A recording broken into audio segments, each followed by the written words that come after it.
Good morning, everybody. I know we're going to have some parents trickling in here, but just want to get started. My name is Jude Missick. I am the current 6th grade counselor, so I'm the rising 7th grade counselor. And this is Mrs. Harper. Mrs. Harper is the counselor in charge of students who have an IEP for 6th, 7th, and 8th grade. She's going to be filling in for Miss Blevins for today. Miss Blevins is the current 7th grade counselor, so therefore the rising 8th grade counselor. And of course, we want to talk to you guys about rising 7th and 8th grade course selection. So we really appreciate you coming in. There's going to be a lot of communication in the coming weeks and months about course selection, but this is a great way for us to kind of communicate to you what the plan is, and then for you to be able to ask some questions and get some good information. But obviously that doesn't start and end here. We're going to have plenty of communication moving forward, so please feel free to reach out to your child's grade assigned counselor, or if your child has an IEP, to Ms. Harper at any point today or in the future. So really appreciate you guys being here.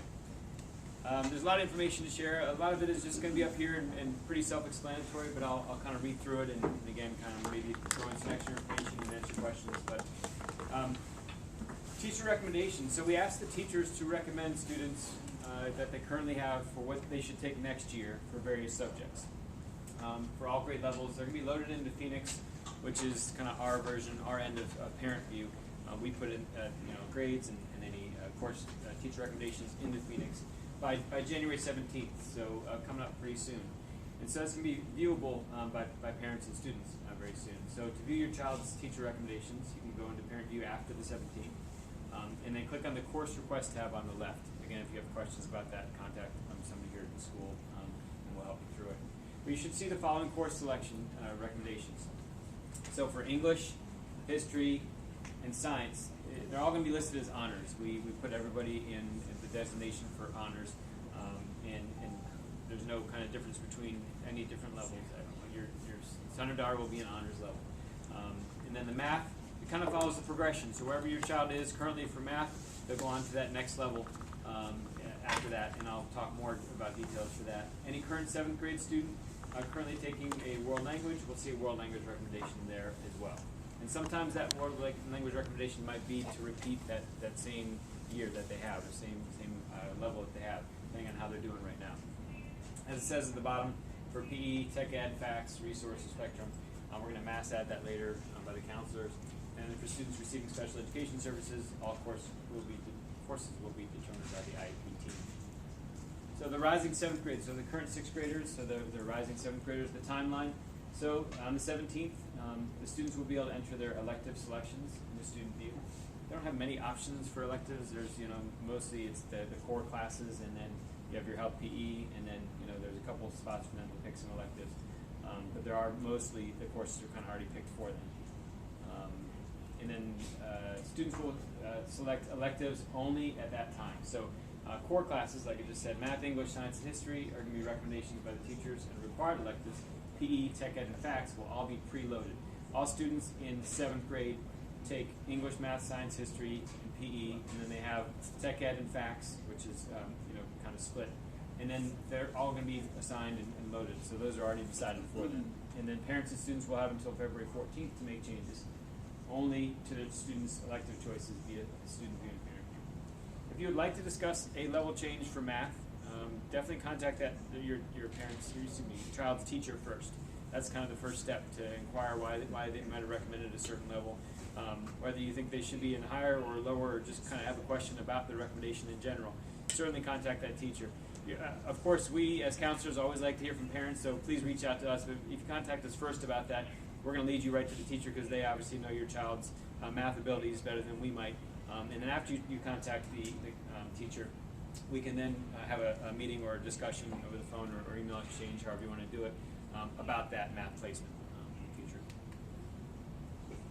7th grade required courses, so the English, life science, and history. Math has kind of changed a little bit. So they've kind of changed the naming, the wording of the courses. So in order to make it more confusing, I think was the goal. Just kidding. But students currently in Math 6, they'll go on to Foundations of Algebra or Pre-Algebra. Students currently in Accelerated Math 6-7 will go on to Pre-Algebra or Algebra. Students currently in Algebra 1 will go to Geometry. And students will not make course selections. Those will be automatically updated, like we've been saying. Those core classes will automatically be updated. All also required, like I said, health PE, tech ed, and FACS, as we call it, family consumer science, one semester each. That's going to be one period. And then all 7th graders will have 45 minutes for resource for Spectrum. Yes? Is pre-algebra or algebra, that's two separate, Yes. I'm sorry, foundations of algebra and pre-algebra. Yes. The They're two names used to- separate. Separate classes. Did those names Used to be Math 7 and Math 8. Okay, so you could have somebody in Math 6 go into pre-algebra rather than Yes. foundations. Yes. That'll be those recommendations that you're gonna see the teachers make Okay. next week. And then one more question. You said everyone's in honors. When do they So separate between honors? We and don't. traditional science? All the current 6th graders are in honors for English and history and science. At Harper Park. So in middle school, there is no differentiation between honors and academic. There's no different curriculum. Okay. So some schools still do use the H and not H, but at Harper Park, we decided that everything is blended. Our kids are personalized learning. It's all differentiated within the classroom, but there has never been a different curriculum for honors versus the academic level. In high school, there is. So when your kids are leaving 8th grade, when it says, when your teacher recommends honors, that is going to be a different curriculum. They will get a GPA bump for that class, but that is not the case for middle school. So Okay. everybody's honors together Okay. at Harper Park. So the math changes. So the courses that will no longer exist, at least the names of the courses, are Accelerated Math 6-7, Math 7, and Math 8. And then the replacements. So Foundations of Algebra is going to be a combination of Math 7 and a few Math 8 students. Will take the Math 7 SOL at the end. Pre-algebra, it's all the Math 8 standards and some of the essential Math 7. And then students will take the Math 8 SOL. So Math 8 is now called pre-algebra, basically. And Math 7 is basically called Foundations of Algebra. Students will be prepared for Algebra 1 after completing either of these courses. They'll be ready for Algebra 1, potentially, depending on their math skills. Math is such a different kind of animal in terms of the type of course it is. It really depends on their natural ability, but then their effort, and then kind of what the teacher thinks they might be able to do for that next year. We definitely don't want to rush a student into a higher level of math, but we don't want to hold anybody back who might be ready for that more challenging and rigorous course. So it's kind of an interesting kind of situation to see what you want as a parent, what the student wants and is able to put in as far as effort, and then what the teacher sees. And we all kind of come together with the counselor to figure out if there's a really kind of a difficult decision to make, what's the best decision math-wise for that student. So detailed information will be coming directly from the district level. The goal for that is to come out sometime next week in terms of all the stuff we're telling you. It should all be very well explained from the county out to parents very soon. And then if you still have questions, obviously we said contact the math teacher first, and then we're waiting to hear about a decision about virtual allowed in summer courses regarding math. In the past, they have allowed that, but with all these changes, they may or may not be allowing students to take virtual allowed, which is the online classes in the summer. So 7th grade elective courses. So they have the choice between, they'll choose one of these fine arts electives. So band 7, string 7, chorus, guitar 7, and art 7. Obviously you see in the parentheses by band 7 and string 7. If they're not already in band 6, they can't do band 7. If they're not already in string 6, they can't do strings 7. But if they want to switch to chorus or guitar or art, they don't have to have any previous experience with that. And can I just say one thing Yep. about the band and the strings? Even if they're not in string 6 or band 6, but have a desire or maybe have taken lessons in the past, it's not out of the question. We would just put you in contact with that teacher, and they could kind of play for them and see if they could just join in and be kind of at the same level as the 7th grade class. And then all 7th graders will choose a language elective or coding. That's kind of a big decision for all the parents of 6th graders who are rising 7th graders. Do you have your child go into a world language? And the options, as you see there, are Spanish, German, Latin, and French. They are high school credits, so they do start that class will be on their high school transcript, which gets sent to colleges, which is crazy because if you're a parent of a 6th grader, they're 11 years old, and we're talking about how they're going to take a class very soon that's going to be factored into college. But it is true. Not all students should start world language in 7th grade. It's not really necessarily necessary.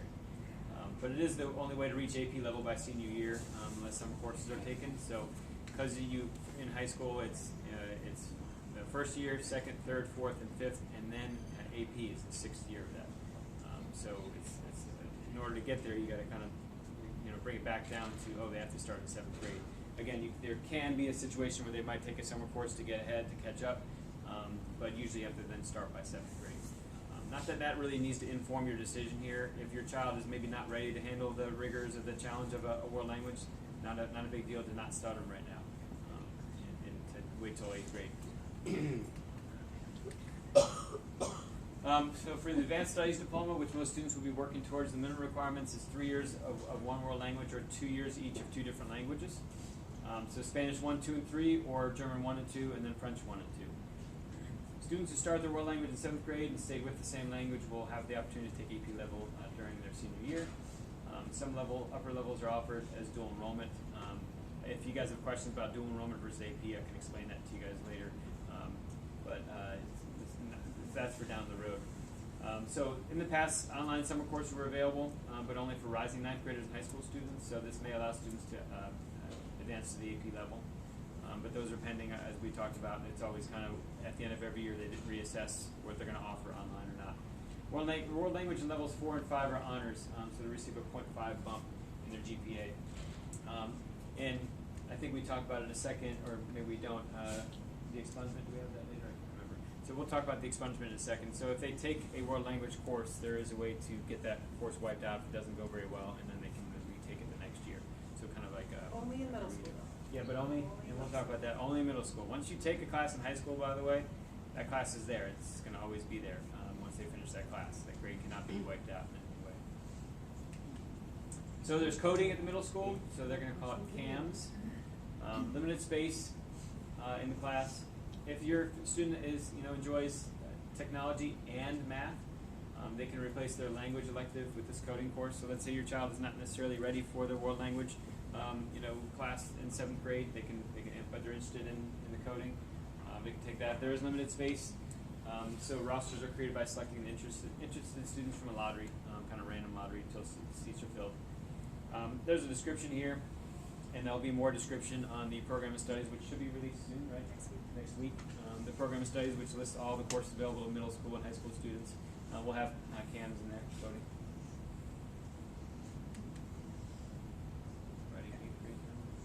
Alright, so for 8th grade, it's very similar. The timeline is similar. The core classes will be loaded by the teachers, and again, you will see honors for the 3 core and then the math class. And same thing for world languages. They'll either be recommended to continue on to the next level or maybe repeat.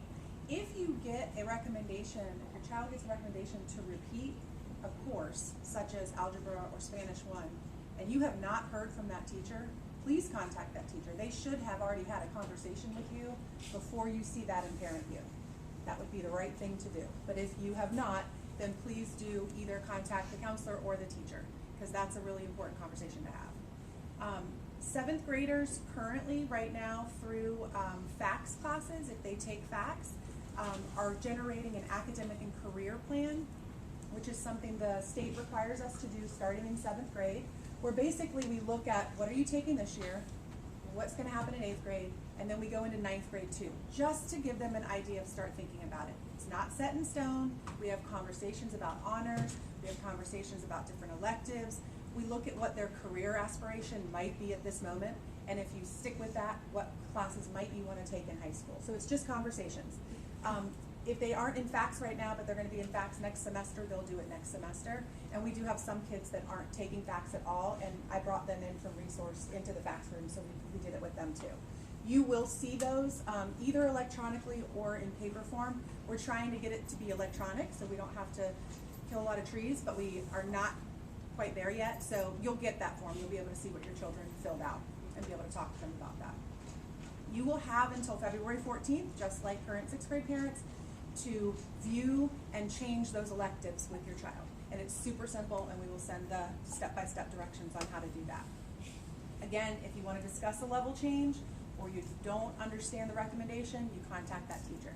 So the teacher can, the math teacher, for example, she can recommend taking that course one more time. Yes. Even though we still have 2 quarters. Correct. These recommendations, the window is very early. Yes. Yeah. So sometimes the teachers will err on the side of caution Uh-huh. and say, hey, we're really struggling in algebra. Algebra is a super important course. I'm gonna say we should repeat at this point. Now, we, the counselors, we can change those all the way through the end of school. Okay. So if something happens and the light bulb clicks and your child's ready to move on, then we will change that to geometry rather than repeating It it. kind of goes back to we want to make the best decision for the child if, you know, we want to make sure they're properly challenged. And so, yeah, that could change. Yeah, any of it can change. Okay, so again, you'll see honors for those, the main three, and then your math classes. Currently in Math 7, you're gonna see pre-algebra or algebra. Currently in algebra, they should be going to geometry, and we have some 7th graders in geometry, they'll be going to Algebra 2 Trig in 8th grade. All 8th graders take health and PE. All 8th graders have a 90-minute resource versus the 45 minutes that they have this year in 7th grade. And if they have Spectrum, it'll be 45 Spectrum, 45 resource in that same block. And then most 8th graders will get to choose 2 electives as well, unless they're in a double block math or reading support class, which a good amount of kids are. So the 2 elective choices, one would be a world language for many kids, but some kids decide not even to take that until 9th grade. So if they're not taking a world language, then these would be their choices. Again, you have your band and your strings.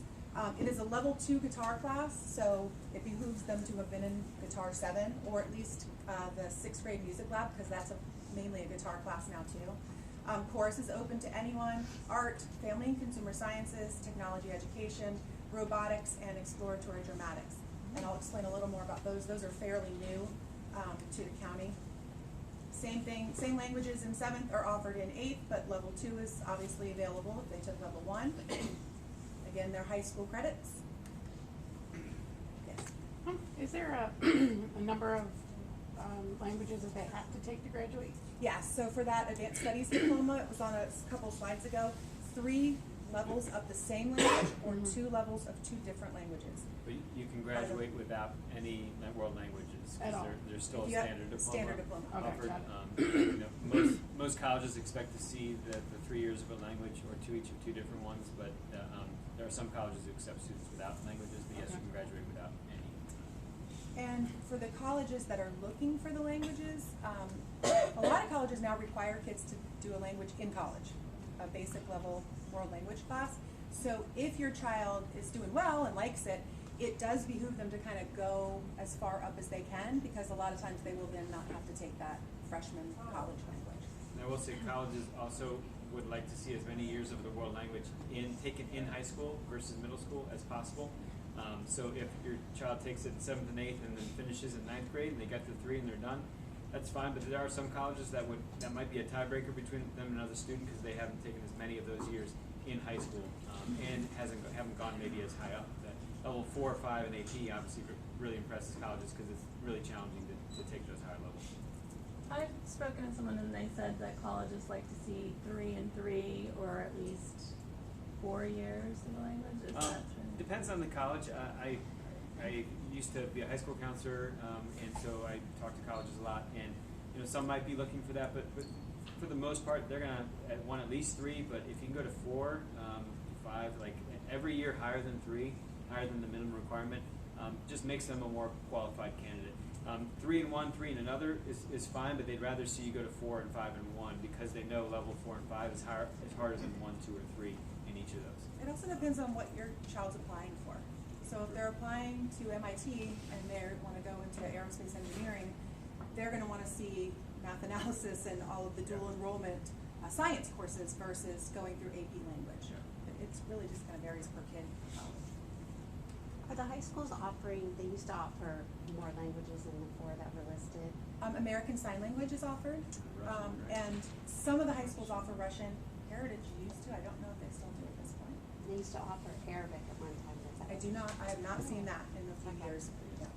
But when your kids are in 8th grade going into 9th grade, the high school counselors, in fact, they're coming in a couple weeks to talk to our 8th graders. And they go through all of the options and they meet with them in small groups and they walk them through, and they have a parent night that's coming up that will I was just curious. send out, yeah. And it could change every year too. Arabic could come back. So that's the description of technology of robotic design. It is also a high school credit. So it is a little bit more rigorous and obviously it's for kids that are more science inclined. We only offer two sections of it right now, so it is limited. Again, if we have more kids sign up than we have space, we'll do a lottery. But it's been a pretty big hit. We had a new teacher this year, and he's been really good for it. No prerequisites for this? Nope. No, they do recommend that your child is math inclined. They do use some higher level math. But with our current teacher, he's made it work for everybody. So I think if they're interested, I would encourage them to sign up for it. So, so your child, so let's say your child does coding in 7th grade and just robotics in 8th grade, then that's okay if they don't start a language until high school? Yeah, but they would still have space in 8th grade to start a language as well. Oh, okay. They get the 2 electives, and one could be language, one could be robotics. Okay. And that's just what we said. It's a high school credit, it's lottery, higher level thinking and problem solving, and it is a little bit more rigorous than your Tech Ed 8 class. Okay, and this year we offered this class for the first time. Obviously, it's like theater, and so they learn all the different aspects of theater, not just being on stage. Right now, we only had one section of it, and it was full. And I'm hearing good feedback from it, so it's possible we may have another additional section next year.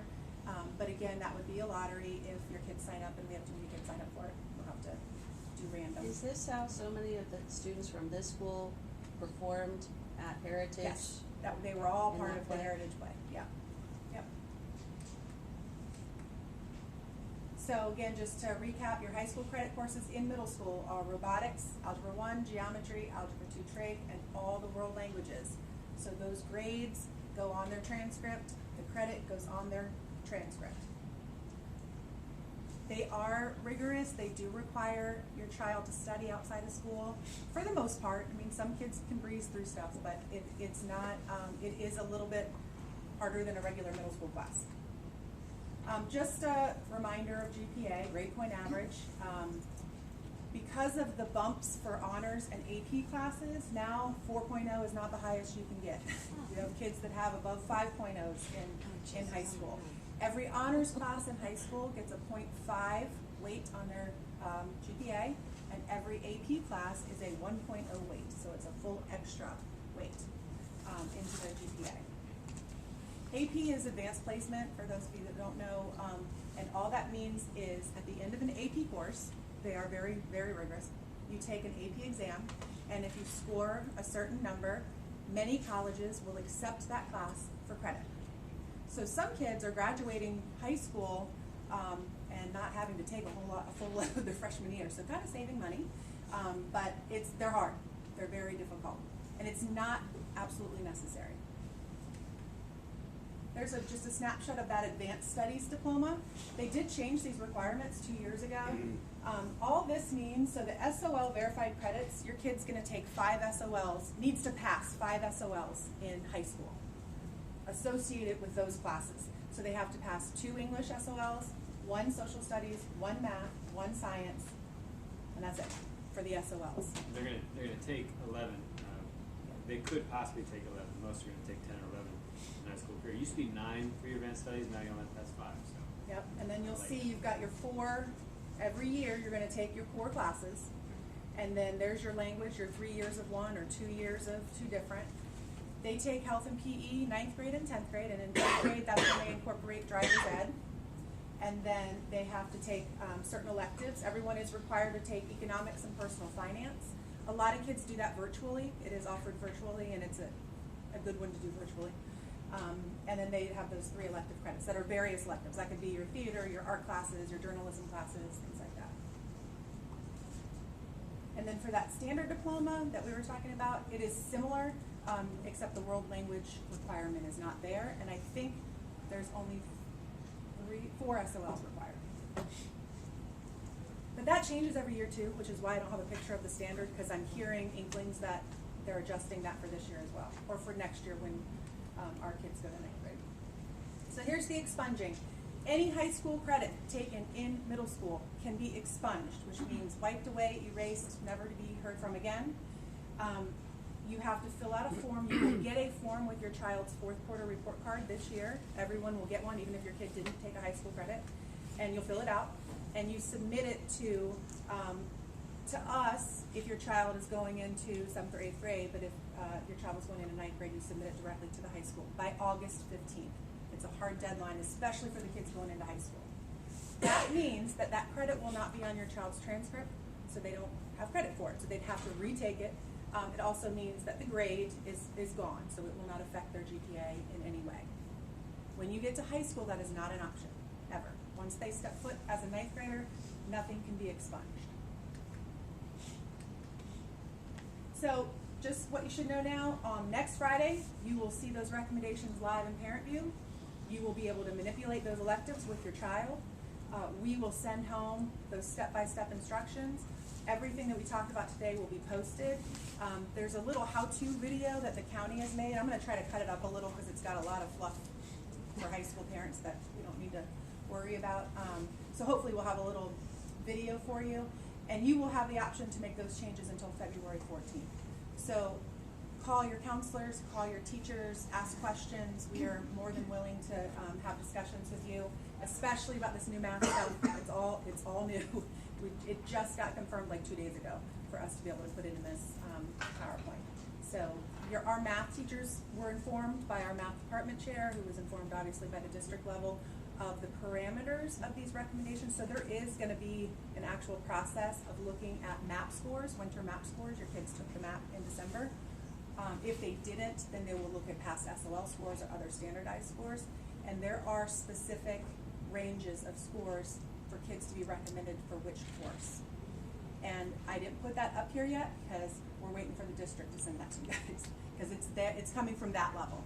It is not going to be a school-based decision, meaning we can't be like, yeah, we know this kid's a really hard worker, we're going to let them. There is going to be specific numbers that the kids have to fall within. Where will you post this on the LCPS? This School PowerPoint will be on our school counseling website, and we'll also post the program of studies once they do that, and the district information will be pushed out directly to you from the district, but we'll post it again too. We'll keep it all on our website as well, just so it's in one place. I think that's any questions? I know it's a lot of stuff, yeah. So you said coding is a lottery. So if you put your child into coding Yes. rather than a language, do you put a language in as a backup? Yeah, so there's going to be a space for Okay. alternates. Yeah, Okay. We're going to ask for alternates, especially if you're choosing one of those ones that get full. And so we'll lottery, and then we'll put your kid in their first choice alternate if they didn't get into the. Awesome. Okay, thanks. Oh gosh, I forgot. Oh, if they're put in a higher level math than they'd previously been put in, is there a drop period next year where they can be moved between classes? We're pretty flexible in middle school. High school is different, but if we see that a child is not being successful and we've tried everything, we're going to try everything we can to keep them in there, we can certainly adjust. Move them to the. There's no to hard that. fast date of. There is not. So if they're in Math 6 now, they could be put into pre-algebra rather than Foundations of Math. Yeah.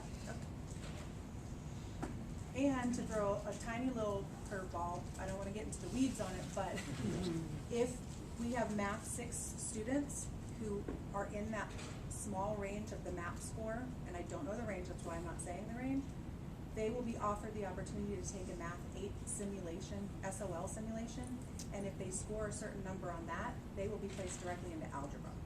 The same thing's happening for our 5th graders now too. So we're going to have a lot more 5th graders going directly into algebra and skipping everything prior to that. Again, that's a district level decision. It's going to be the same for every school. We will not have a say in it. It will just be those tests, assessments, and then parents will have the option to say yes or no. Algebra and Algebra 1 are two different. No, things. Algebra That's 1 is the Algebra 1, same. yeah. Yeah, Pre-algebra we call and it Algebra both. 1 are different, yeah. Is that the advanced math? When they, Is what the advanced math? do you call it advanced math? So my son is in 6th grade, yes, advanced math. He's an accelerated 6-7. Oh, yeah. So he will either be going into pre-algebra or algebra in 7th grade. So you'll see that Friday, the teacher will make those recommendations. In Parent View, then where do we go to see the recommendations? You'll see course requests. It'll be a tab, and again, I'll send you screenshots of all that, and it's a couple clicks, it's very easy. And we're hoping to float into all the resource classes over the next couple weeks and just make sure the kids have logged in and looked at it, and if they have any questions. Any other questions? We'll hang around if anybody. Refresher classes for parents, algebra. I did one too. Yeah, okay. Right? Yeah. Do they have two? So currently in 7th and even in 6th, I think they had these 2 classes that they half a semester. Like I think they have Tech FACS Ed and and Tech FACS. Ed. Uh-huh. So in 8th, they don't have anything of that sort. Correct, they're all full year. Full year. Yep.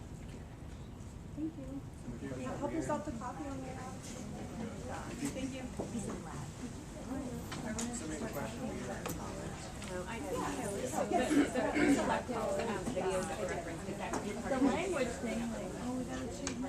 we don't know. As far as how to choose them, what languages that are available. So I don't, like,